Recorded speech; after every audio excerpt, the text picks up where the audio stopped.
Hey guys, Tommy and Snacks here, Wheels and Grills. Tonight's episode is brought to us by Premier Career College. Thank you for sponsoring us. Check out this video while we wait for episode 4 to load. Premier Career College, remember the name. Trade skills for the future, start today. Level up your life, no time to delay. So if you're ready to rise, whatever your lane, invest in yourself, elevate the game. From the streets to careers, dreams take flight. With Premier in your corner, everything feels right. In our community, we don't always talk about pain. Losing someone to suicide, that hits different. It leaves you with questions, deep sadness, and a silence that's hard to carry. We're raised to stay strong, no crying, just hold it in. But grief doesn't work that way. This video is for those we lost, and for anyone still fighting in silence. Mental health is real, even for the strongest among us. You're not alone. We ride together. Con respeto y corazón. Hey, it's Friday. It's that time again. Today we got a special guest with us today. First off, we got Snacks, of course. And then today our special guest is Lisette. A lot of us know her as Big Mike's wife, Chicano biker style, or we know her from The Barrage on Instagram, and I believe YouTube also. Yeah, right? YouTube. Yeah, YouTube also. We'll be talking about her son today. Keegan. And first off, let's let her introduce herself to you guys. First, I want to thank you guys for having me here. This is great. I've seen it on the channel and haven't had an opportunity to be here, but thank you for inviting me and wanting to hear the story. We all have a story. Everyone has a personal struggle and accomplishments, and there's a story behind all the faces that we meet. And for me, I'm Big Mike's wife, like you said. Mike just passed away this April 5th from cancer. And one of the things that he told me is that he always wanted me to continue the channel, continue with The Barrage, doing the channel there. And that's what I'm doing right now. And one of the things that I'm also doing is sharing my son's story. So the people who don't know me, who haven't followed me, my son decided to end his life November 4th of last year. He had just turned 18, a week after his 18th birthday. And when something like that strikes, it's grief is kind of weird in that sense. Is like you want to keep it going, you want to keep their name alive. I say his name every single day. I say Mike's name every single day. So one of the things that I've been doing is now at this point is Mike had the YouTube channel kind of journaling his story and his struggles, talking about his life, documenting his life and leaving a stamp in this world. So that's something that me, his family, his kids can go back and hear his voice. And he kind of passed it over to me at this point. And I decided to use that platform to talk about grief, to talk about mental health, the topics that we in our culture, it doesn't really get talked about. Definitely, that's correct. It don't, because in our culture, we like to, as a guy, we have a problem and we like to say, oh, I got this. I don't like to talk to nobody about my problem. I'll deal with it myself. Mm-hmm. And not a good thing, but that's just what our culture does, because it's the macho side of us, mm-hmm. I believe, right? Very true. Very true. One of the things that I've been talking about Keegan, it's been November, December, January, February, March, April, May, 7 months, going on 8 months since he passed away. And since I started documenting it, Keegan was very open and honest about his struggle. He would talk about it with his faculty members at school, his school counselors. We guided him and asked him, what do you want us to do to help you? So he did reach out. He did. He talked about it. He reached out. He asked for help. He was about 15. First time he came to me and he said, Mom, I'm not feeling good. I'm like, okay, what's going on? Because I just feel sad all the time. Now, mind you, this was in 2021, so it was in the middle of COVID. During COVID time, Mhm, right? it was COVID, and they called, with lockdown. It was affecting all of us. Right. I mean, I didn't stop to think about how it would affect our kids, our children. But it's a real thing. When you start looking at statistics and stuff, they say that depression and anxieties and mental health spiked during COVID. Well, because you're more alone where before you can go to the skate park for kids, right? Mhm. Or even us going to the mall, going just to a little bit of an outlet and then being stuck at home. At that time, we're all stuck at home, couldn't go out, everything was closed. And it was scary. Like, it was, is the world ending? Right. Like, it was just super scary. You walk into a store. I remember walking into a grocery store with Keegan, and we walked in there, and, the music's, typical supermarket store music playing, and then it would stop and say, please remember to stay 6 feet apart from each other with bare, shelves, food here, a little bit of food there, no water, no toilet paper, and I remember Keegan looking at me and saying, Mom, this is really scary. It's almost like a horror movie. Yeah. Like an unreal, like a surreal reality. Mm-hmm. I can only think of like stuff that I saw online where people were putting buckets over their head thinking it would save them. Right. Yes. The air and like. And then I think, how true is that? I mean, we were really scared. Yeah. So what was that doing to our kids? What was that doing to these kids that are sheltered? We talked about this. When you're a preteen, when you're in high school, your whole world is school. That's your world, Mm-hmm. And I'll admit it. I didn't understand it at first. I was like, what? You're a little Rancho Cucamonga kid. Like, what, what could you possibly be sad about? I grew up in Azusa. I grew up poor. We didn't have a lot, and I didn't understand it. And, it was one of those things like, okay, I thought it was a phase, to be honest. Right. I really thought it was a phase, and I was like, okay, I didn't even bother to tell my family about it. And, we'll figure it out. Okay, just snap out of it. Just think some happy thoughts. You'll be good. Right? Because that's in our culture. That's how it is. What we do. Clean your room. Go clean your room. Go feel better. Knock it off. Yeah. So, but unfortunately he didn't get better. And his first suicide attempt was when he was 15 years old. He, took a bunch of pills, and, they say pills is a cry for help, and fortunately his brother found him, and, I have an older son. I have 2 boys, and we got him to the hospital. And I remember he went to the hospital, and that in itself was a whole scary thing. And that's when kind of things were like, okay, this is very real, And even though, and I talk about this, on my platform, and, we don't understand it, but we're not supposed to understand it. Right. I have a text message that I saved from Keegan, and on it says, Mom, you asked me what I needed from you. And he said, all I need from you is for you to listen.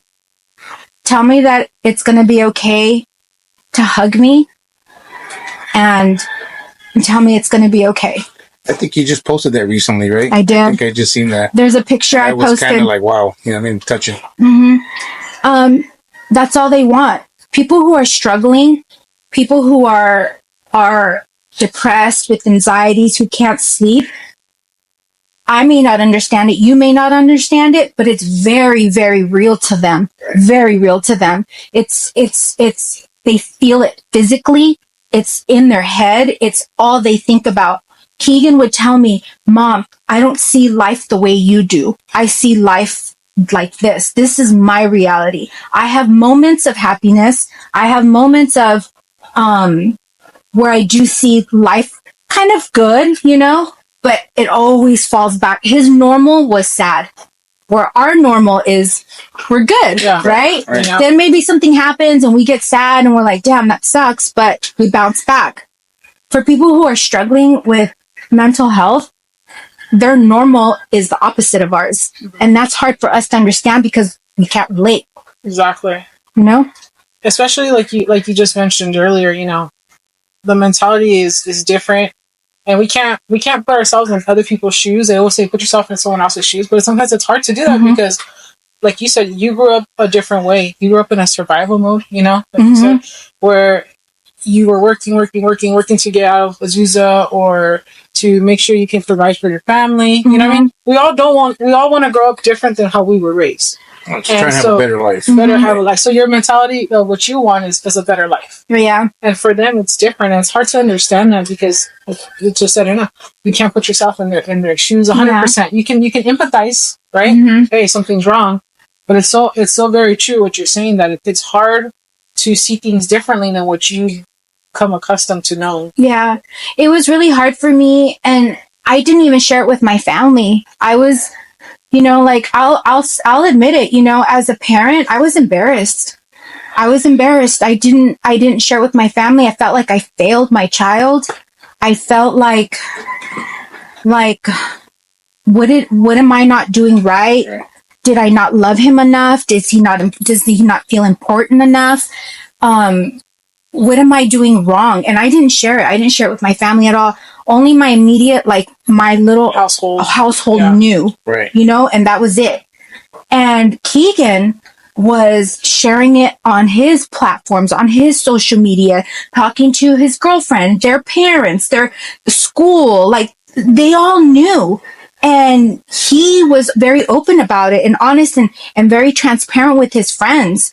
And I admit, I was very embarrassed because in all our culture, if you have a mental issue or you're not happy or you're saying you're sad, especially if it's a boy or a man, it comes across as weak. Yeah. Right. You know? Right.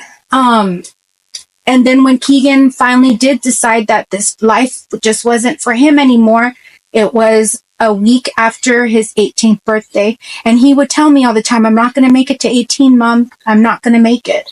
And that's hard as a parent to hear that, you know? And he did that on a Monday. The Saturday before, he had actually he took himself to therapy by himself, which I thought was weird because usually it's me or his dad that would take him.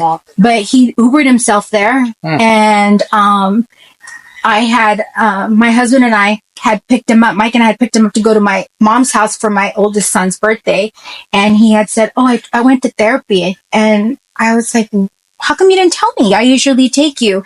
He's like, I just needed to do this on my own. And we went for a walk and we walked the dog. And it was one of the last really good conversations I had with him. And 2 days later, he was gone, you know? And I decided that if Keegan was sharing and so honest and open, that I needed to do the same. Right. I needed to carry that on and share it with everybody. And let me tell you, by doing that has opened,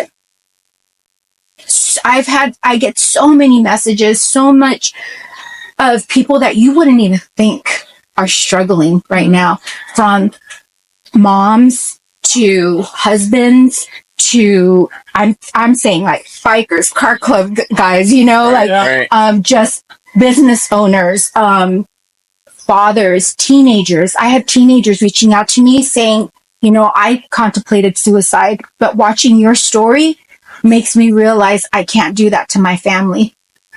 And I'm really glad that you guys reached out to me and asked me to sit down, because I really think in our culture, in our, you know, Hispanic, Latino, Chicano culture, it's not talked about at all. Right. And they need to hear it. You know, they need to hear it. And like you said, opens their eyes and they say, you know what, I can't talk about this to somebody, you know, because there's, you know, you guys just don't talk about things, you know, and they don't want to talk about it to their family, to their wives, to their kids, you know. Because it's perceived as weak. Exactly. And I don't want to be weak, you know. And so when there's a platform or someone to talk to, you know, sometimes you just reach out and say, hey, you know, what do you think? And maybe it's more of a little bit of like being a little more anonymous, even though obviously they're reaching out to you through a screen name or something. But again, even just talking about it is like people feel they're not alone, that they're not the only one. Sometimes you feel like you're the only one going through something when there's thousands of people in your same situation, and maybe by looking into it, they figure out how to get out of it, you know. And what you're doing right now too is also providing a platform for the parents, not just for the younger kids or for or the husband or the wife or somebody that's dealing with that. From the outside, removed, right? You're providing that platform, and I think that's great because we all have different mentalities, you know.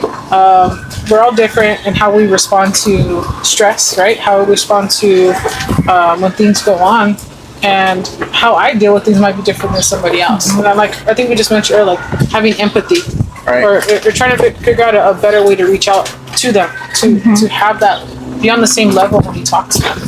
I think, and this is, again, I'm not a professional. I'm not a therapist. But you're going through it. It's like, I'm going through it. I'm smack in the middle of it. You know, my husband just passed away, not even, just over 2 months ago. And I feel now that I'm barely grieving my son at the same time, you know? You haven't had time. I didn't have time. Because you went through that. And then through Big Mike, you know what I mean, he was in the middle of it, and, you know, almost down to his last days. And you didn't have time to grieve, you know, and... No. Sorry to cut you off, but I was just thinking, like, the thing with Big Mike is that with Keegan, it was more sudden, like, you know what I mean? You get a phone call, unfortunately, to let you know.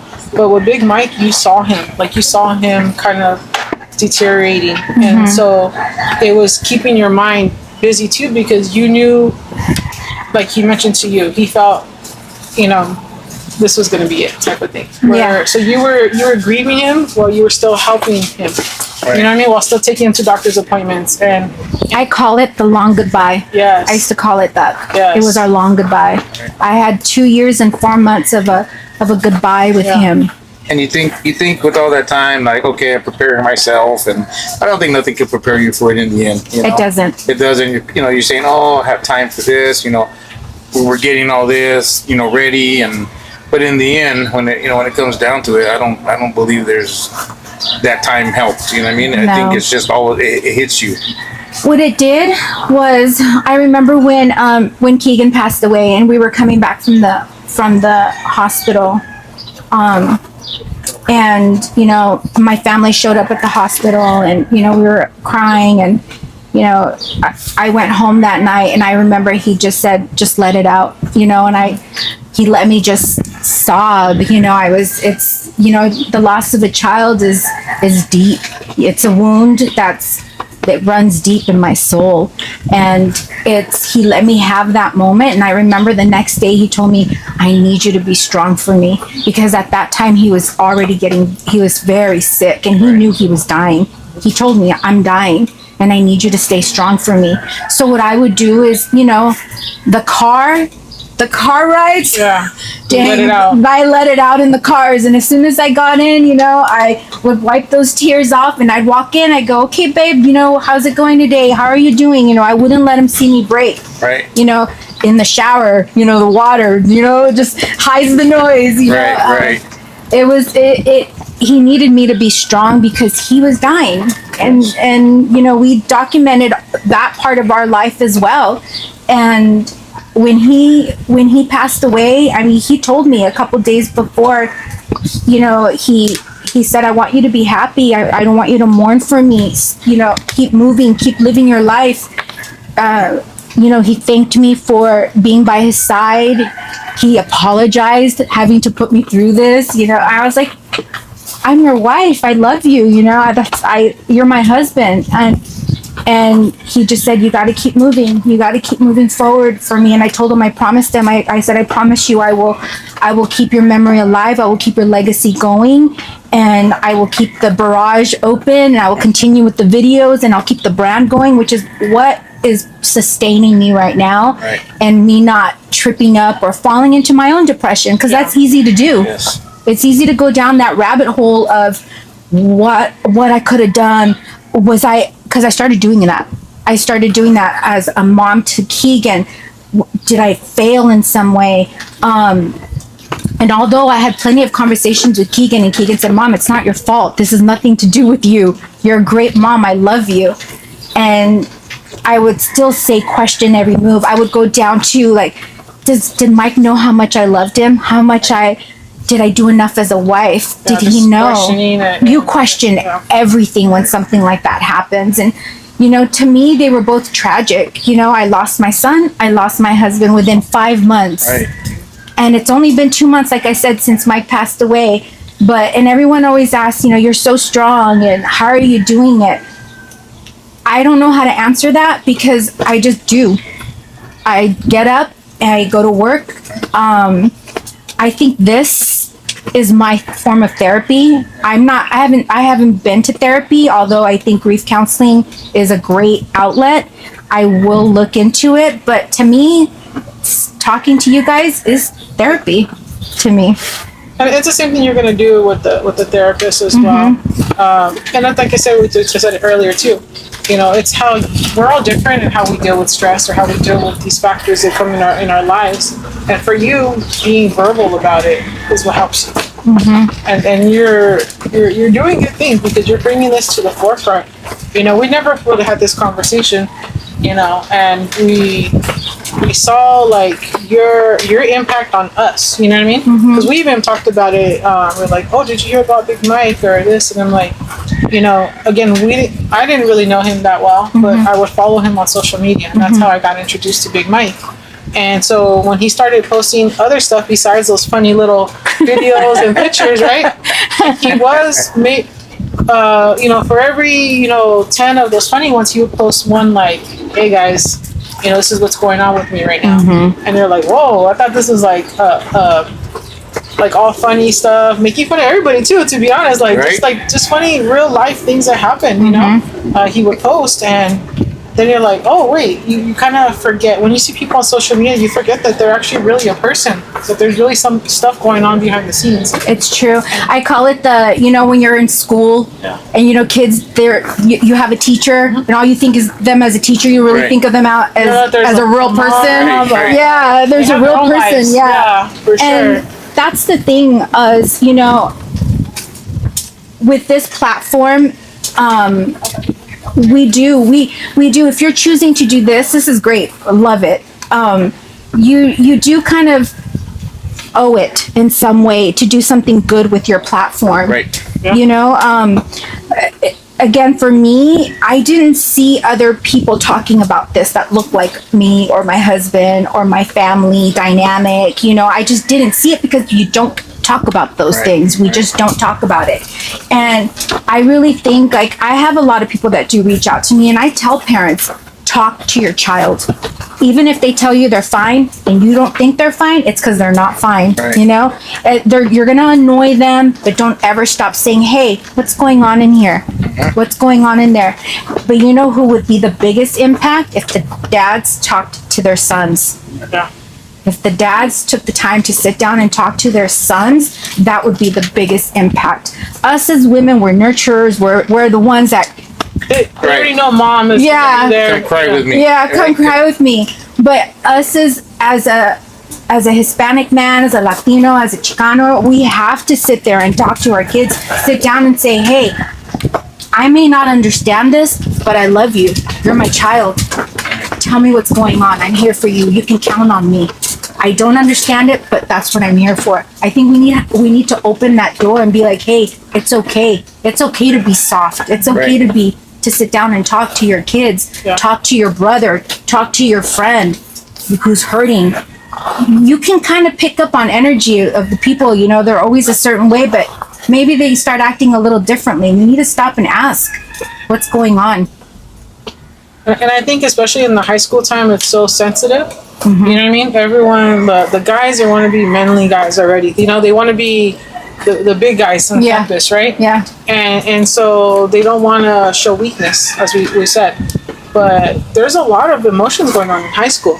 Especially even like junior high. even as young as junior high. It's puberty. It's puberty. Yeah. Your hormones are bouncing all over the walls, and you're starting to kind of develop as well. So you're awkward, right?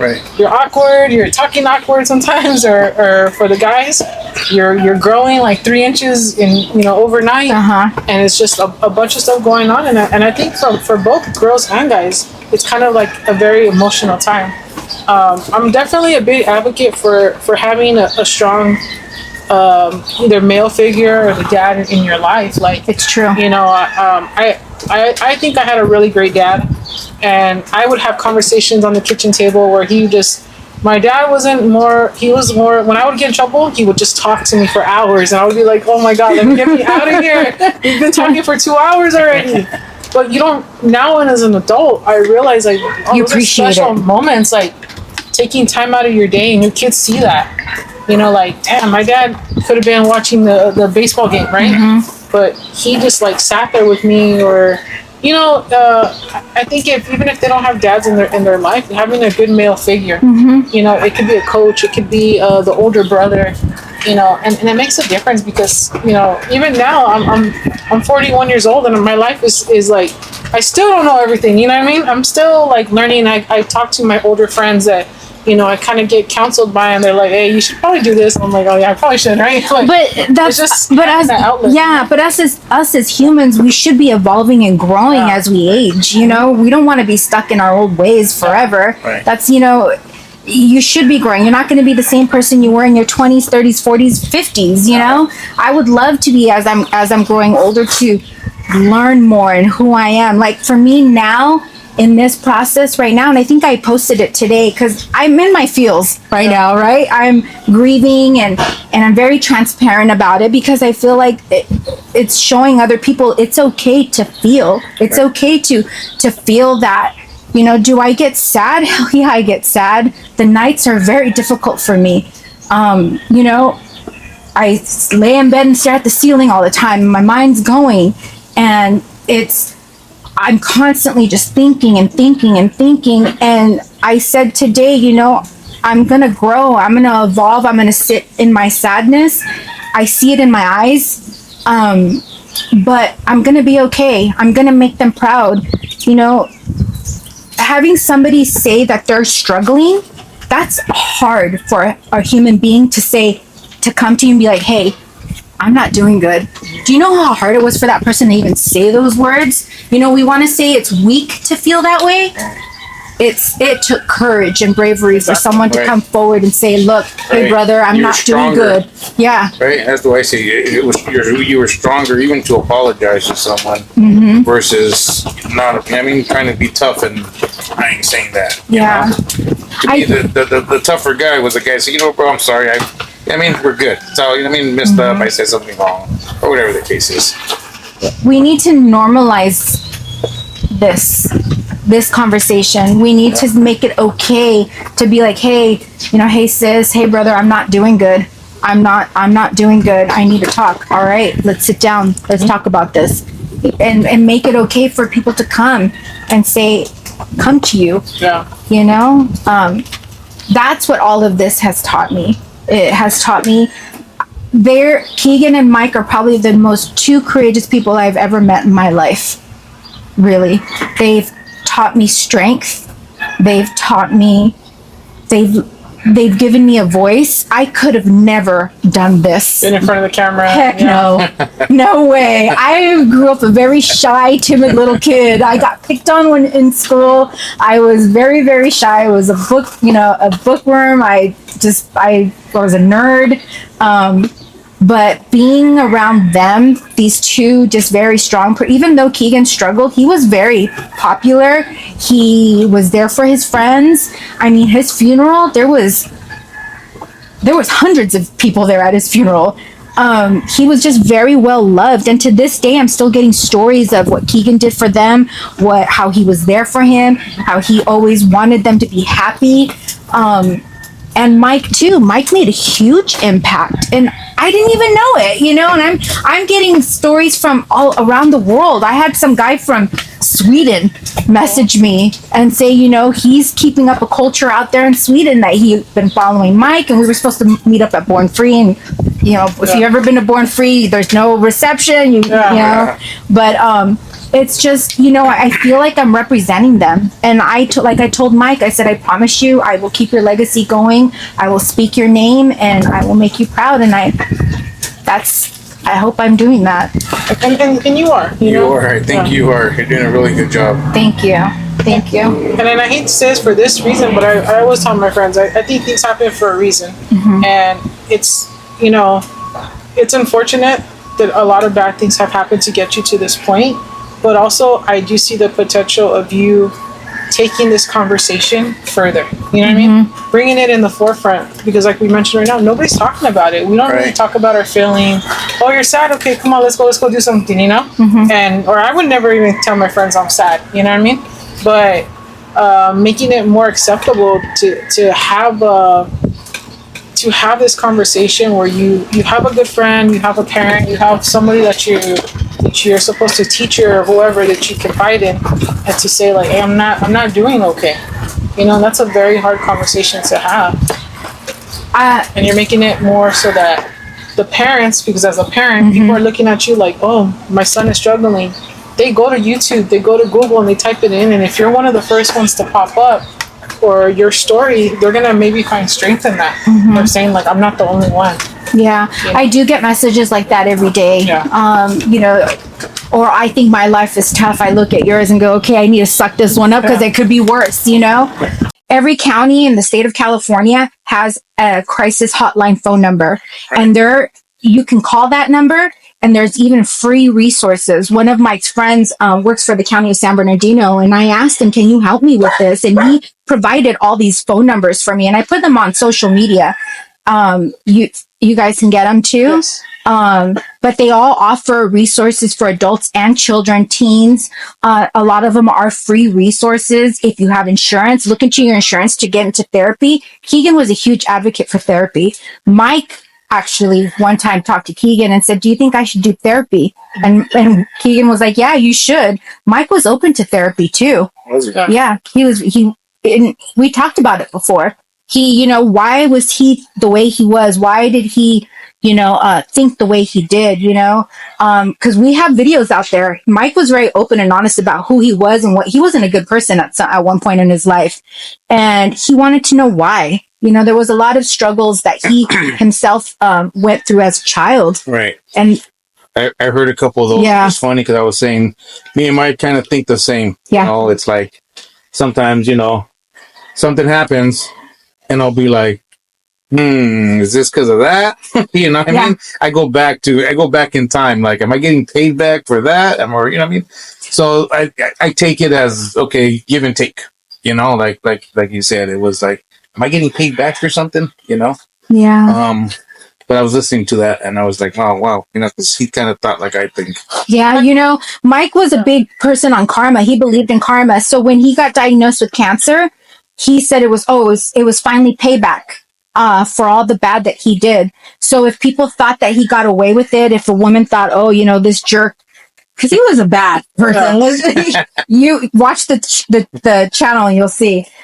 He always said, this is my karma. It's coming back to me. I deserve this type of thing. And he was not a believer of God. And I want to say happily about 2 days before he passed, he turned around and looked at me and said, why is this taking so long?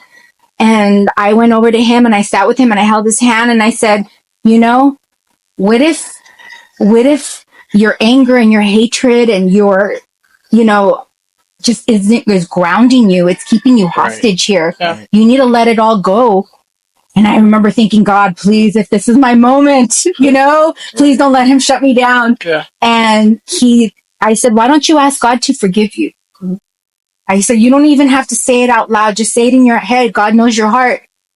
And he said it. He said, God, forgive me, with, tears in his eyes. And I said, you've been forgiven. Yeah. And 2 days later, he passed. Yeah. So that's a very beautiful story, especially if you're a believer in in God, having some type of faith, that up until your last day, you always have an opportunity to repent. Mm-hmm. You know, I was raised up in the church, and even though I'm not the best, you know, Christian, right? But you know that to your core, that they teach you that, like, as long as you say it in your head, it is quiet, whatever, God's listening to you Mm-hmm. every moment of the day. You know, that's why when you gotta be careful of the bad things you do too, right? But you know, when you have those conversations, even like when you're sitting in your car, crying in the shower, like God's there listening to you, and it's just your opportunity to kind of to know, if for people that do believe in that faith, is like there's always a chance. There's always a redeeming quality in every one of us. Yeah. You know? I mean, for a guy like Mike, who truly believed he deserved what was happening to him, who cursed God, he would curse God and I would cringe. I would be like, oh my gosh, you know? And, you know, say there is no God and curse God and all this. For someone like him to say, you know, that he does believe in therapy, that at the end, you know, ask God to forgive him. There's a lot of opportunity and for people to change, even if it's on your last days on earth, you know?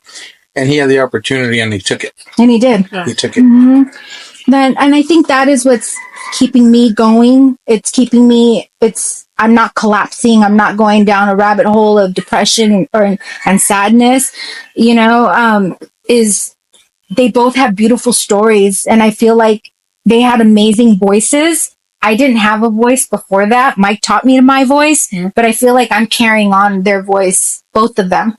So Keegan's awareness is, you know, his mental health awareness, bringing that to the forefront, talking to our parents of like, who look like us, right? You know, that we need to sit down and kind of go down and be like, it's okay to come to me. I don't care what it is.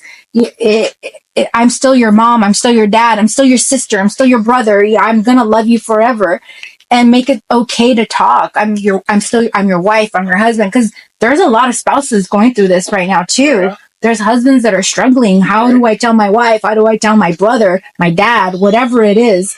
'Cause I'm hearing it across the board right now. And I feel like, okay, this is my first time hearing of it. Starting the conversation is the hardest thing. Mm-hmm. Yeah. But I'm really happy that you guys are doing this and wanting to share it just as much as I am.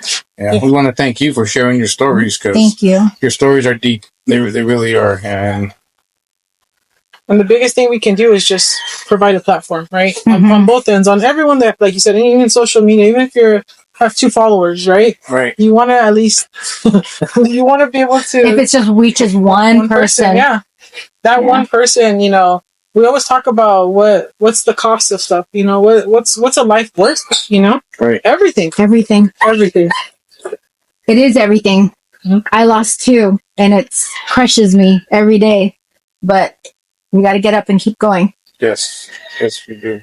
And I'm glad to have you here, because, you know, to also show to people that maybe are going through something similar, you know, that, you know, maybe this is an opportunity for them to share their story, you know, and that's what helps them keep moving on day by day, because now you have something to look forward to, that light at the end of the tunnel. There is. I lean heavily on God and prayer. You know, I feel like I really feel the prayers. There's a peace that fell over me a couple days after Keegan passed away, and it happened the day after Mike passed away. And I feel like really it's God. It's God and people's prayers, and I just have like an army of love behind me. I feel it all the time, and it helps me. So we definitely, you know, all this information that you gave us, you know, it gives us something to think about. It gives us something to kind of maybe even reflect on ourselves, you know. I'm a big, you know, proponent of always having to reevaluate yourself too, you know. I was a jerk before, I'll be honest too. I hear your story about Big Mike, and I always tell people the truth. Like, honestly, like I'm not a narcissist, but I do see like very narcissistic tendencies that I have. And I really have to reflect on myself, because I work with, you know, kids or students, you know, people that are trying to learn. And sometimes I go at them a little too hard, and I have to like, oh my God, Veronica, calm down, you know. Right. But because also too, you know, being an instructor, you're also like that person that people might want to come and talk to, Mm-hmm. you know, and have that communication. I always tell my students, like, you know, if you have an open door with me, you know, and if you cry, I might laugh, but that's just my personality of just, you know, nervous laughing, Yeah. I guess would be the right word. But at the end of the day, you know, I want to see good for everybody. Yeah. And you know, reevaluating yourself and is such an important thing, because there might be that one person that you're the person that they're going to reach out to. Mm-hmm. You know, I'm glad that you have those resources, and we will post them as well for everybody. Right. Because, you know, off the top of my head, I wouldn't even know where to begin, right? Yeah. But with the age of Google and stuff, I'm glad that there's so many resources out there that people can just type in and say, like, you know, either A, I need help, or B, someone just came up to me. You know, what do I do for them? Yeah. You know, and you're coming here with your platform as well as with ours. I'm glad that we have the opportunity to share that information with people, because we don't know behind this. You don't know what our struggles are. You don't know the good and the bad. And right now, especially with the times that we live in, you know, 7 days ago we were going to go to war. You know, There you go. and Exactly. and you know, and that's tough for people, especially people that have family in the military or family, or just in the United States, right? The times are changing so fast. It's going to be another possibility of another like COVID type situation if that were to occur. You know, Exactly. And, you know, we talked about it earlier today. You know, when we were growing up, we only knew what was happening on our block. Right. You know, those were my times. And if I didn't read it in the newspaper, I only knew what my parents told me, or, you know, what was happening on the street. But now our kids and us as adults are attached to our phones. We have the whole world instantly right here. Right. So, you know, we got to do that. We got to be fully aware of all of that. Sometimes taking a break from this is a good thing too. yeah. Right. And I think also too, like being empathetic to the changes going on. Even though I feel confident I can handle it, you know, maybe I'm dealing with someone else that's struggling, Mm-hmm. because the same situation, they might look at it a different light. Which is true. You know? True. Because I got guys calling me, you know, in my situation, I work for Job Corps. Mm-hmm. And you know, the government shutting it down or something, and I'm kind of good with it. I'm like, okay, if you know that happens out of my hands, Right. you know, I'll deal with it. You know, I'll go into a new phase of life. But I got guys calling me like, Tom, what do we do? Like, you know, I just tell them, you know, we got to stay strong. You know, we have a skill. You know, you got your family, you still got to take care of, and you'll figure it out. It's all gonna fall into place. But we can't, you know, get fear and, you know, back off and say, oh, I can't handle this, you know? Mm-hmm. So, but a lot of people come to me, you know, like my students also, you know, they come to me with all the problems. You know, these are struggling kids who came out of families with, you know, who knows what, you know, so they come to me and talk to me, and I try and guide them the best I can. You know, I'm not a therapist either, but, you know, they come to me like I'm their dad now. You know, like one kid tells me, yeah, you know, Tommy, I always think of you like my dad, and, you know, because I didn't have a dad, and, you know, so I try and give them their, you know, whether it's a female or male, you know, I try and give them the best advice. And I say, I'm going to talk to you like I would talk to my kids, you know, because I want to see my kids make it in life, and I want to see you guys make it in life. Yeah. You know? So, you know, there's no wrong or right way to any journey that we're on. Even like the way we're living our lives. I'm going to tell you one thing. With everything that has happened in my life, it is a very humbling experience. And I always thought myself as an empathetic person to begin with. And I'm probably times 1,000 right now at this point, you know, even though I'm grieving, I'm still seeing other people struggling, and, you know, people apologize, but I'm, you know, we did that, right? Yeah. By doing this, even with you guys, you'll see you're opening a door, and you have to be willing to accept with that, it's kind of a responsibility that comes with it. right. I think it's great. I think it's great that we're all doing this, and you know, you have your niche that you guys are doing, and it's great. Keep going with it, you know, and you'll find the way. Right. And that's what I'm doing right now too. I'm trying to figure out what I'm going to do with all of it, but I'm so glad you guys were open to talking about mental health and what we can do. And I think it was a big topic that we needed to kind of bring out also, you know. Maybe we don't have a lot of people, but like I said, we hit that one person, it's worth it. You know, it was worth it, you know. So yeah, I think the biggest thing too is, like I said, just bringing it out. It's in our face every day. We just don't want to see it. Yeah. Right? We don't want to see it, but it's out there. We have and the thing is, it's affecting our family members and our friends. And then what? Because it's always about, like you said, we can be sorry about it afterwards, or we can do something about it now, or try to do something, right? At least try. At least try and make that effort. Well, thank you for being here. We definitely appreciate you sharing your story. I know it was very hard for you, and like I said, there's no right words that we could even say, but we definitely appreciate you coming out here because you're opening up doors for people that just maybe needed a voice, and you're giving them an opportunity to not only watch you, but to see, like you mentioned, where they're going through the same thing, and seeing you thrive and seeing you, maybe even if it's a little step at a time, it's going to help them get through it. So I definitely appreciate you coming out here and your platform as well for what you do. Yeah, thank you for having me and listening to our story. Thank you. Thank you. Appreciate you. And so now, like always, we're going to go ahead and feed you. And go over there. We got some good. Got something to eat. Yeah. That's the only reason I showed up. Not to me. But definitely for a good cause, and we'll transition into that right now. Poppin', feel the bounce in the sway. Candy paint drippin', ain't no dull display. Custom rims spin like we cruising all day. They will rise through, never slide away. Old school fly, took the mind finesse. We'll spark like diamonds, man, we gotta confess. From the east to the west, we'll be kings of the set. No rider lifestyle, you ain't seen nothing yet. Wheels and grills. If you could see him now, you'd be proud. But you think days, yuppies. Your funeral was beautiful. I bet God heard you coming.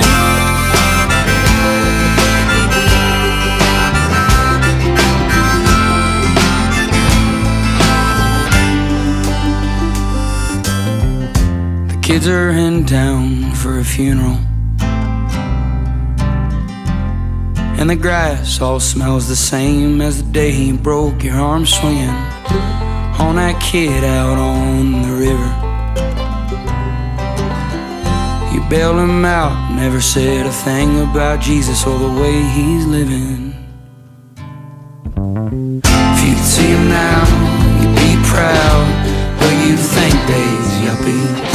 Your funeral was beautiful. I bet God heard you coming.